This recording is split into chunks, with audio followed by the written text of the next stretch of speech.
बहुत बहुत स्वागत है मेरे YouTube चैनल संस्कृत भाषा जान भाई संतोष तिवारी सर में।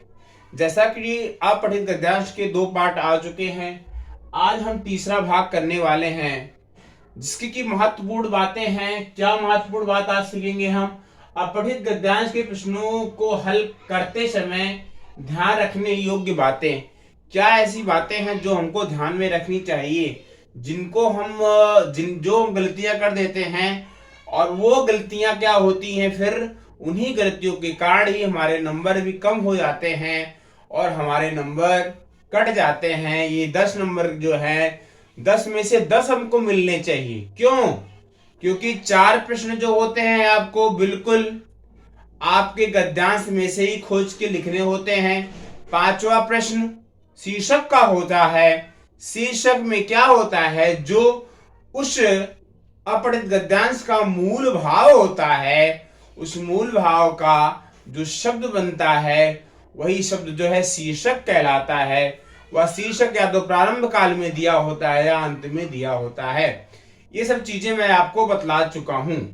फिर भी हम कुछ महत्वपूर्ण बिंदुओं को फटाफट नोट कर लेते हैं जिससे कि हम भूले नहीं, एग्जाम के समय में रिवीजन करते समय हमको आसानी हो। तो आइए हम देखते हैं। जैसे कि लिखा गया गद्यांश भाग 3, अपठित गद्यांश के प्रश्नों को हल करते समय ध्यान रखने योग्य बात है। पहली बात क्या ऐसी थी जो हमें नोट करने योग्य है? तो चलिए आइए हम देखते हैं। गद्यांश के मूल भाव अर्थात मुख्य। मूल भाव का मतलब क्या हुआ? मुख्य भाव को समझना। पहले हम मूल भाव को समझे, गद्यांश में ये क्या कहना चाहता है, उसको समझने के बाद प्रश्नों के उत्तर गद्यांश में ही खोजने चाहिए। देखो बहुत ही इंपॉर्टेंट बात बताए, प्रश्नों के उत्तर गद्यांश में ही खोजने चाहिए। कहीं बाहर से उत्तर लिखने की जरूरत नहीं है, उसी गद्यांश में से ही आपको खोज के लिखने की जरूरत है।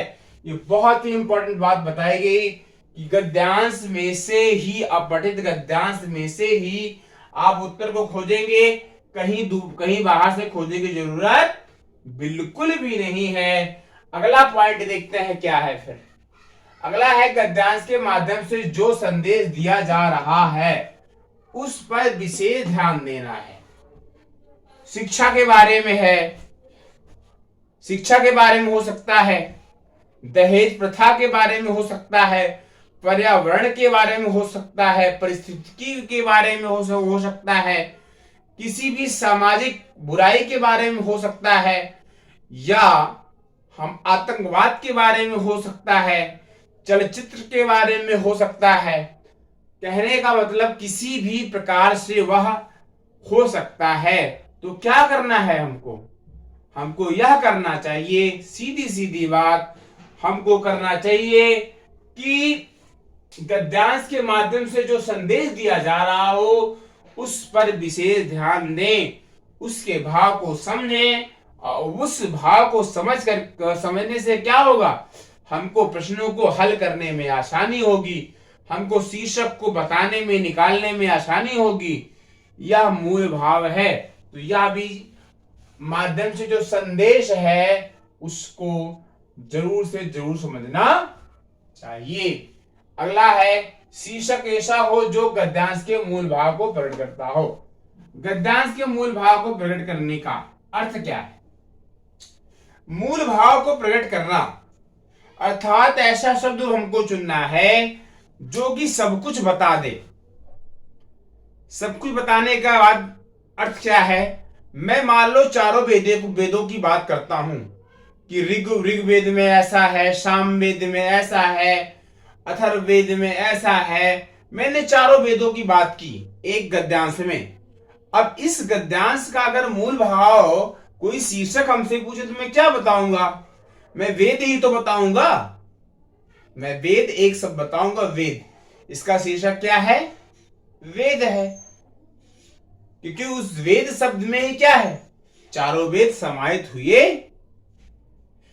हैं। ऐसे ही आपको शीर्षक देखिए, शीर्षक बहुत बड़ा नहीं होता, एक शब्द का होगा, 2 का नहीं तो मैक्सिमम 3 का होता है।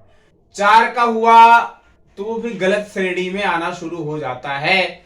इसलिए शीर्षक हमेशा एक 2 शब्दों का 3 शब्दों का ही चुने तो बहुत ही बेस्ट होगा। जैसे भी दूरदर्शन के बारे में आ जाए, अब दूरदर्शन की कुछ जो है पॉजिटिव चीजें हैं, कुछ निगेटिव चीजें हैं। जैसे कि हम गेम अगर खेलते हैं बच्चे, कुछ लोग उसको गलत तो गलत मानते हैं, फ्री फायर गेम हो गया और भी बाकी पता नहीं कौन कौन से गेम हैं ना। तो ये फ्री फायर गेम और सारे गेम, अनेक प्रकार के गेम जिनको लोग गलत जो है समझते हैं, तो इस प्रकार के गेमों को भी लोग गलत समझते हैं। लेकिन उसी में से क्या है, कुछ बच्चे जो है यूट्यूब से पढ़ते भी हैं, तो उसको आप गलत नहीं बोल सकते हैं कि सारे के सारे बच्चे गलत हैं, मोबाइल चलाने वाले सारे बच्चे गलत हैं। तो दूरदर्शन का प्रयोग, टेलीविजन का प्रयोग या मोबाइल, एंड्रॉयड मोबाइल का प्रयोग अच्छों के लिए भी किया जा सकता है, बुरों के लिए भी किया जा सकता है। लेकिन अगर जो है टॉपिक दूरदर्शन है, अब अच्छाई बुराई बताई गई है पैराग्राफ में, उसमें गद्यांश में या पठित में, तो आपका शीर्षक क्या बनेगा, दूरदर्शन के लाभ और हानि, या दूरदर्शन ही लिख दे तब भी काम चल जाएगा। इतना आप लिख सकते हैं। तो ये रहा मूल भाव, ऐसे आप करेंगे। और अगला पॉइंट है, प्रत्येक प्रश्न का उत्तर गद्यांश के अनुरूप होना चाहिए। प्रत्येक प्रश्न का उत्तर गद्यांश के अनुरूप होना चाहिए। कुछ भी गद्यांश से बाहर नहीं, बाहर का भाव ही नहीं लिखना चाहिए। बहुत बड़ी बात, कहने का मतलब जो कुछ भी खोजना आपको हो वो गद्यांश के अंदर से ही खोजें। गद्यांश के बाहर से, अपठित गद्यांश के कुछ बाहर से चीजों को ले आने की जरूरत नहीं है, बल्कि अंदर से उस अपठित गद्यांश के अंदर से ही खोजो प्रश्नों के उत्तर, और उसी के अंदर से ही खोज करके उन प्रश्नों को हमको लिखना है।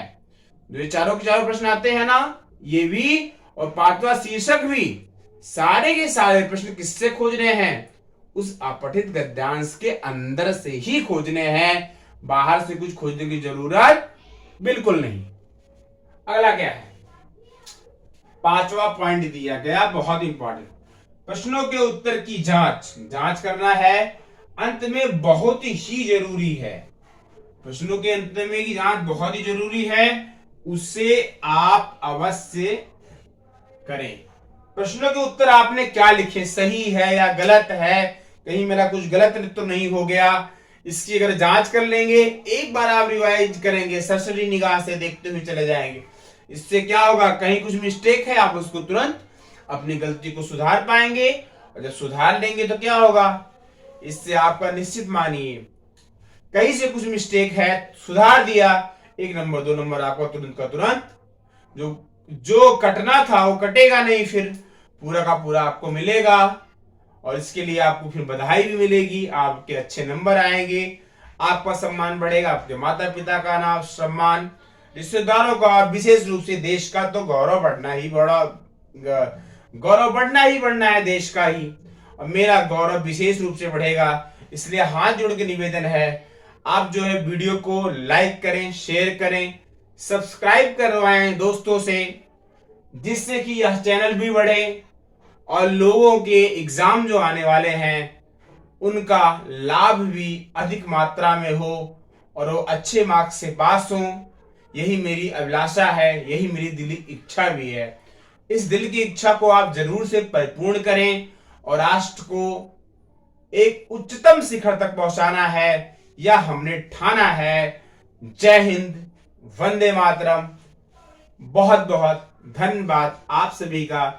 स्वस्थ रहें, व्यस्त रहें और सदैव अब पढ़ाई पे फोकस करते ही रहें। बहुत बहुत धन्यवाद आप सभी का।